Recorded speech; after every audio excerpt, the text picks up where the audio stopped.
We don't set perfection as the standard because intuitively we recognize that that standard is unreachable. And even if you're here this morning and you're not sure you buy the whole Jesus Bible church thing, intuitively everyone recognizes that the standard of perfection is not reachable. Our culture even has a phrase for this, don't we? Well, Dave, nobody's perfect. Every human being intuitively recognizes this. This morning, you don't need rescue. You don't need forgiveness if you're perfect. As a matter of fact, this morning, you can get to heaven apart from Jesus. It is possible to get to heaven apart from Jesus. Now, before some of you jump up and scream heresy, which many of you are thinking about doing right now, consider this. How did Jesus get into heaven? Have you ever thought about it? How did Jesus get into heaven? Jesus got into heaven because he lived the perfect life. Jesus entered into humanity, was 100% human, and lived a selfless, perfect, sinless life, which enabled him to allow himself to be treated as though he lived our selfish and sinful lives, so that God the Father could treat us as though we had lived Jesus' perfect life. Jesus' life reveals the reality that you just need to be perfect in order to get into heaven. Now here's the question. Are you perfect?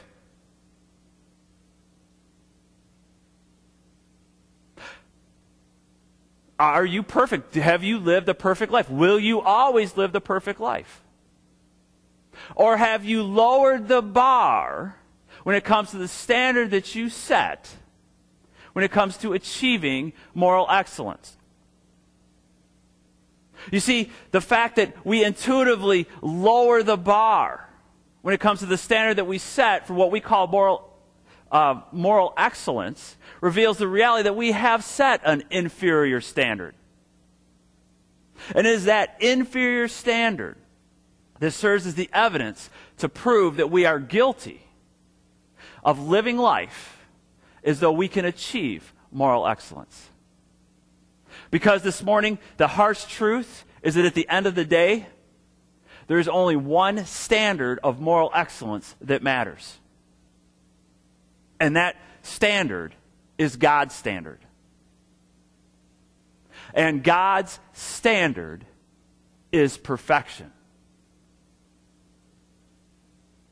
Paul then continues by providing for us a third piece of evidence that serves that we are proved to be guilty when it comes to having a relationship with God when we live life as though we can achieve moral excellence. And we find that beginning in Romans chapter 2, verse 12. Romans chapter 2, beginning in verse 12, Paul states, "For all who have sinned without the law will also perish without the law. And all who have sinned under the law will be judged by the law. For it is not the hearers of the law who are just before God, but the doers of the law will be justified." Now, to understand what the Apostle Paul is communicating here, we first need to define some terms. Sin refers to acts of omission and commission that we do against God and against other people that flow out of our selfishness and rebellion. The law here refers to the first 5 books that are recorded for us in our Bibles, which were called the law or the Torah. Paul's point here is that every human being who has selfishly rebelled or rejected God's law by doing acts that hurt God and others will experience a life that is eternally separated from God in hell. All human beings who selfishly rebel and reject against God's moral standard of excellence, regardless of whether they were raised in the church or not, regardless of whether or not they participated in a religious system or not, Their selfishness and rebellion against God's moral standard of excellence serves to prove that they are guilty. And because they are guilty, they will experience God's just and right response to their selfishness and rebellion by failing to keep God's standard. Now, immediately, a natural and immediate objection to this is, well, Dave, that just doesn't seem fair. It doesn't seem fair. How can God judge someone who's not aware of his standards? How can the person who has never read or heard the message and the teachings of the Bible be judged and punished the same way that a person who has read the message and the teachings of the Bible? That just doesn't seem fair. They didn't know the rules.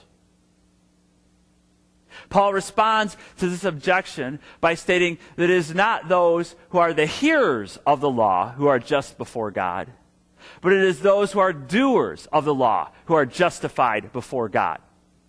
This word just here literally means to live a life that achieves a standard that is right before God. The word justified here, in the language that this letter was originally written in, literally means to be declared not guilty.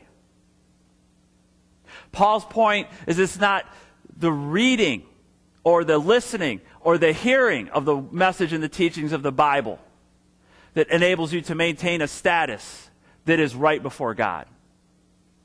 Instead, it is our obedience to the message and the teachings of the Bible that enables us to be declared not guilty and to be in a right relationship with God. You see, obedience matters. This morning, it's not church attendance, it's not Bible memorization that enables you to be in a right relationship with God. Instead, it's our obedience to the message and the teachings of the Bible that enables us to be declared not guilty and to be right when it comes to a relationship with God. Now, you might be here this morning and right away you're saying, well, Dave, you just dodged my question. You didn't answer my question. You still haven't told me how this is fair. How is it fair to judge someone when they don't know the standards? How can God judge someone who's never read or heard the message of the teachings of the Bible? That's not just. And the classic that I've often heard is, what about the pygmy in Africa who has never heard the message and the teachings of the Bible? How can they be judged by God by that standard? They don't know it. Notice Paul's response beginning in verse 14. Paul states, "For when Gentiles who do not have the law do instinctively the things of the law, these, not having the law, are a law to themselves, and that they show the work of the law written in their hearts, their conscience bearing witness, and their thoughts alternatively accusing or else defending them, on the day when, according to my gospel, God will judge the secrets of men through Christ Jesus." Here we see the Apostle Paul explain that when people who have never heard or listened to the message and the teachings of the Bible naturally live their lives by a code of conduct that reflects the message and the teachings of the Bible, that they are a law unto themselves. In other words, when people naturally, intuitively live their lives by a shared code of conduct, they show the presence of God's eternal law written within them.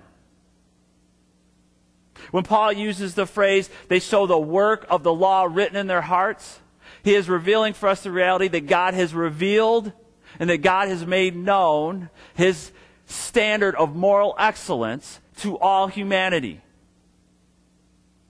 This morning, did you know that all humanity throughout history, across calendars and centuries, across cultures and continents, have lived by a very similar set of laws and standards? Across calendars and centuries, across cultures and continents, we see a shared set of beliefs that there are just certain activities and behaviors that are just